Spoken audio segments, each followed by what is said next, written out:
తక్కువడివా లేక వాస్తవాలు చూపెట్టే ప్రయత్నం చేస్తున్న మేము తెలివిలేని వాళ్ళమా చెప్పాలి. మేడిగడ్డ నింపితే భద్రాద్రి రాముడే ఉండడు అంటున్నా నీకు బుర్ర ఉందా అని నేను అడుగుతా ఉన్నాను.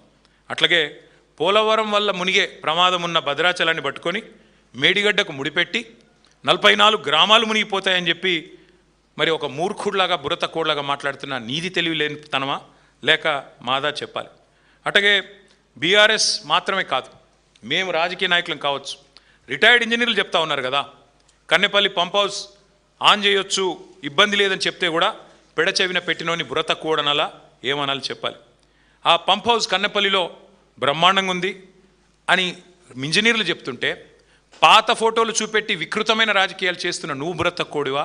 ఎదురుగా కనబడే నీళ్లు లిఫ్ట్ చేయకుండా రైతులను ఎండబెడుతున్నా మరి నేను ఏమనాలని చెప్పి నేను అడుగుతా ఉన్నా. 28 లక్షల క్యూసెక్లు, 28.5 లక్షల క్యూసెక్లు అంటే రోజుకి 247 టీఎంసీల నీళ్లు ఒక ఉప్పెనలాగొచ్చినా దాన్ని తట్టుకొని నిలబడ్డ మేడిగడ్డ, చెక్కు చెదరని మేడిగడ్డ 1,00,000 క్యూసెక్కులకే కూలిపోద్దంటే నేను బుర్ర తక్కువడనాలా ఏమనాలని నేను అడుగుతా ఉన్నా.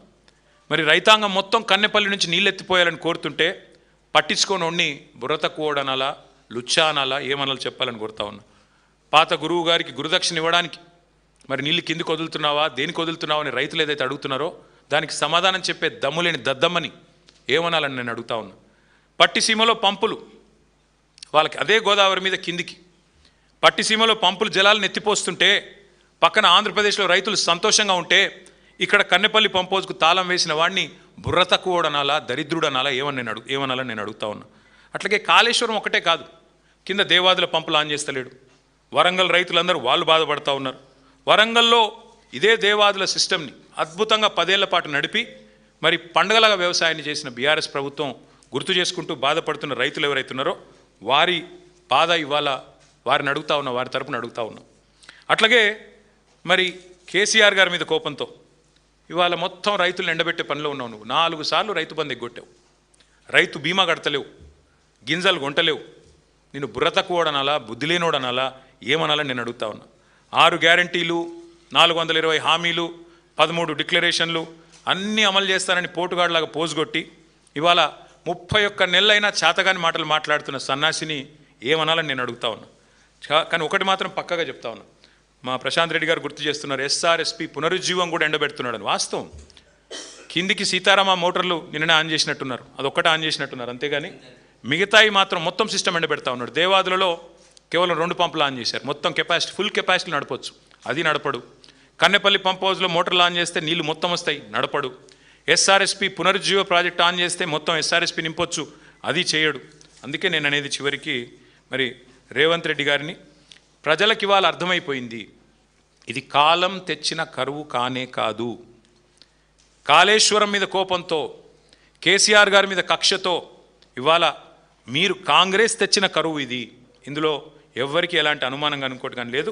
ఖచ్చితంగా నేను చెప్తా ఉన్నా, మీకు ఒకవేళ మీరు కనుక పంపులు ఆన్ చేయకపోతే రాష్ట్ర వ్యాప్తంగా రైతులు చూస్తూ ఉన్నారు. చరిత్రహీనుడుగా, రైతు ద్రోహిగా నువ్వు, నీ కాంగ్రెస్ ప్రభుత్వం చరిత్రలో మిగిలిపోతుంది. ఎన్నటికీ కూడా మళ్ళీ లేవలేనంత భయంకరమైన దెబ్బతింటావు అని చెప్పి కూడా హెచ్చరిస్తూ, మీకు కావాలంటే ఈ డేటా మొత్తం సిడబ్ల్యూసి డేటా కానీ ఇంకోటి కానీ మొత్తం నేను పత్రికా మిత్రులకు ఇస్తా, తెప్పించుకో, ఇంజనీర్లను పిలిపించుకో, మాట్లాడు, బేషజానికి బోకు, ఇంకనైనా పంపులు ఆన్ చేయాలని మళ్ళొకసారి వారికి డిమాండ్ చేస్తూ మరి పత్రికా మిత్రులందరికీ కూడా ధన్యవాదాలు, నమస్కారం.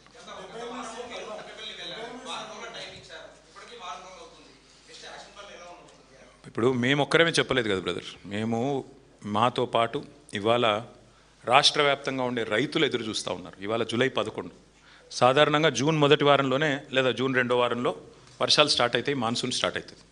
నెల అయిపోయింది, రైతులందరూ మొగులు దిక్కు చూస్తున్నారు, కన్నెపల్లి దిక్కు చూస్తున్నారు. ఆడ నీళ్లున్నాయట, ఎత్తిపోస్తలేడు రేవంత్ రెడ్డి, ఏం చేయాలని చెప్పి ఎక్కడ వాళ్ళు అక్కడ ఊళ్ళల్లో బాధపడతా ఉన్నారు. మేము కూడా ఈరోజు మనస్ఫూర్తిగా చెప్తా ఉన్నాం, వర్షాలు పడాలనే కోరుకుంటున్నాం. ఎందుకంటే ఈ మూర్ఖుడు ఏం చేసేటట్టు లేడు. వర్షాలు పడాలి, రైతులు సంతోషంగా ఉండాలి, జలాశయాలు నిండాలి, రాష్ట్రం సుభిక్షంగా ఉండాలని కోరుకుంటున్నాం. కానీ ఈయనను చూస్తూ ఉంటే మాత్రం చేసేటట్టు లేడు.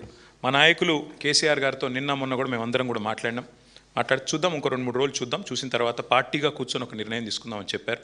దాన్ని బట్టి మా నిర్ణయం. అంటే ఆయనకు ఒకటే తెలుసు బ్రదర్, ఎత్తిపోసుడు అంటే ఆయనకి ఇక్కడికి వెళ్ళి సంచులలో పైసలు ఎత్తిపోసుడు తెలుసు.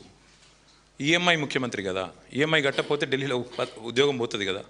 పైసలు ఎత్తిపోయడం బాగా తెలుసు, నీళ్ళు ఎత్తిపోయడం తెలియదు, సంచులు మోయడం తెలుసు, కానీ ధాన్యం సంచులు నింపడం తెలియదు. అట్లాంటి దౌర్భాగ్యుడు ఈ రాష్ట్రానికి ముఖ్యమంత్రిగా ఉండడం మా కర్మ. ఏం చేస్తాం? తప్పకుండా రాష్ట్ర రైతులు తగిన సమయంలో, ఎందుకంటే వాళ్ళకి తెలుసు కర్రుగాల్చి వాత ఎప్పుడు పెట్టాలో, కాంగ్రెస్కి ఎట్లా బుద్ధి చెప్పాలో, ఎట్లా పాతి పెట్టాలో కాంగ్రెస్ను 100 అడుగుల లోతులో తప్పకుండా తెలుసు. సమయానుకూలంగా రైతులే సమాధానం చెప్తారు.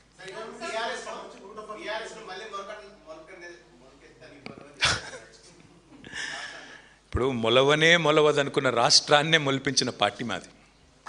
మొలవదన్నారు. అట్లాంటి ఒక రాష్ట్రాన్నే మొలిపించిన నాయకుడు కేసీఆర్. ఆయనను ఈ అంగుష్ట మాత్రుడు, ఆయనకు హైట్ ఒకటే తక్కువ అనుకున్నా, బుర్ర కూడా తక్కువ అని ఈ మధ్యనే తెలిసింది. అందుకే అనేది మాట్లాడేటప్పుడు ఒళ్ళు దగ్గర పెట్టుకొని మాట్లాడాలి. మీ రాహుల్ గాంధీ గారు వరుసగా 2014 నుంచి ఇప్పటిదాకా 3 ఎలక్షన్లు ఓడిపోయింది. అయితే ఖతం అయిపోయిందా కాంగ్రెస్? ఉంటుంది కదా, అడుగో బొడుగో ఆడనే ఉంటుంది. అట్లాంటిది ఇంత పవర్ఫుల్ పార్టీ, రాష్ట్రం తెచ్చిన పార్టీ, అంత పవర్ఫుల్ నాయకుడు ఒక్క ఎలక్షన్లో మీ అన్ని అబద్ధపు మాటలు చెప్పి ప్రజలను గోల్మాల్ చేసి దొంగ ఓట్లతో గెలిచినావు నువ్వు. నీకే ఇంతుంటే, తెలంగాణ ప్రజల మీదకి తుపాకీ తీసుకుపోయిన నీకే ఇంతుంటే, తెలంగాణ తెచ్చిన మాకెంత ఉండాలని పెట్టుమని. అంత సిపాయి అయితే మొలకెత్తని అని అంటుండు కదా, పెట్టుమని. రాష్ట్రంలో ఎలక్షన్లు పెట్టుమని. ఉప ఎన్నికలు పెడతాడా, జిల్లా పరిషత్ పెడతాడా, లేకపోతే మొత్తం శాసనసభ రద్దు చేసి అసెంబ్లీకి పోతాడా, పొమ్మని చూస్తా. ఎందుకంటే ఆయనకు తెలుసు, ఆయన సర్వేనే చెప్తున్నది. ఇప్పుడు మిడ్ టర్మ్ అయిపోయింది బ్రదర్, మొత్తం 2.5 ఏళ్ళు అయిపోయింది. లాస్ట్ ఇయర్ ఎట్లాగో ఎలక్షనే, మిగిలింది 18 నెలలు. ఈ 18 నెలలు ఏం చేయొచ్చు అని చెప్పి ఆయన సర్వే చేయించుకున్నాడు. ఆయన ఒక్కడే చేయలేదు, ఇంకో 3 సర్వేలు, మొత్తం 4 సర్వేలు వచ్చినాయి బయటికి. 4 సర్వేలు గంటా పదంగా చెప్తున్నాయి. రేవంత్ రెడ్డి సర్వే కూడా స్వయంగా చెప్పింది 78 సీట్లతో బీఆర్ఎస్ అధికారంలోకి రాబోతుందని రేవంత్ రెడ్డి చెప్పి సర్వే చేయించుకుంటే అందులో కూడా వచ్చింది. అంతెందుకే మీ వాళ్ళు కూడా చేసిండట, అది కూడా తెలుసుకో. నీ పేరు వద్దులే కానీ మీ వాళ్ళు, మీ ఛానల్ పేరు చెప్తే మళ్ళీ అదో రపరప.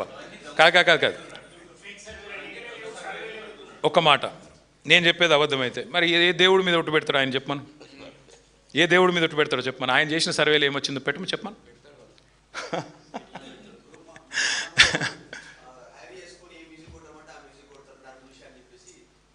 సరే వద్దులే, సర్వే వద్దులే, పోను పని చేయమను. సర్వే వద్దు. మా ఎమ్మెల్యేలు ఎత్తుకపోయింది కదా 10 మందిని.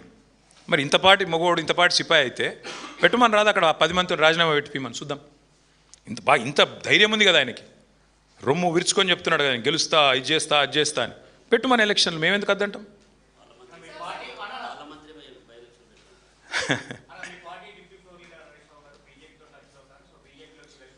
హరీష్ రావు గారు కేసీఆర్ గారు తయారు చేసిన ఒక సైనికుడు.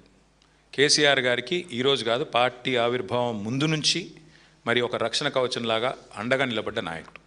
ఆయన మీద ఈ పుకార్లు ఎప్పటి నుంచో వస్తూనే ఉన్నాయి. ఆయన చెప్తానే ఉన్నాడు పాపం. ఆయన ఒకసారి కాదు, ఇప్పటికీ కొన్ని 100 సార్లు చెప్పిండు, నా క్యారెక్టరు ఇంపార్టెంట్, నేను నీలాగా కాదు రేవంత్ రెడ్డి, నువ్వు 4 పార్టీలు మారినోడివి, నువ్వు మాట్లాడితే ఎట్లన్నాయా అని చెప్పి కూడా చెప్పిండు. ఇక ఆయన ఇంకెన్నిసార్లు చెప్పిస్తారు పాపం హరీష్ రావు గారితో. కాబట్టి శీల పరీక్షలు పెట్టాల్సింది ఎవరికన్నా ఉంటే ఈ దేశంలో, ఈ రాష్ట్రంలో రేవంత్ రెడ్డి గారికి. ఎందుకంటే ఆయనలాగా మాకు లాలూచీపడే అవసరం లేదు, ఆ పరిస్థితి లేదు. రేవంత్ రెడ్డి ఢిల్లీ పోతే ఏం చేస్తాడో నాకు తెలుసు, మీ మీడియా మిత్రులకు కూడా తెలుసు. మీరు సిగ్గుపడుతున్నారు, చెప్తలేరు. పొద్దున కాంగ్రెస్తో ఉంటాడు, రాత్రి బీజేపీతో ఉంటాడు. ఆయన గురించి ఎవరికి తెలియదండి. రాత్రి పోయి బీజేపీలో కాళ్ళు పట్టుకుంటాడు, పొద్దునంతా కాంగ్రెస్తో డ్రామా చేస్తాడు. గాయన కూడా మాట్లాడతాడు హరీష్ రావు గారి గురించి, మా నాయకుల గురించి. కాబట్టి రేవంత్ రెడ్డి గారు పార్టీ మార్పిడి గురించి ఎంత తక్కువ మాట్లాడితే అంత మంచిది, ఆయన ఆరోగ్యానికి ఎంత మంచిది. Yes ma'am.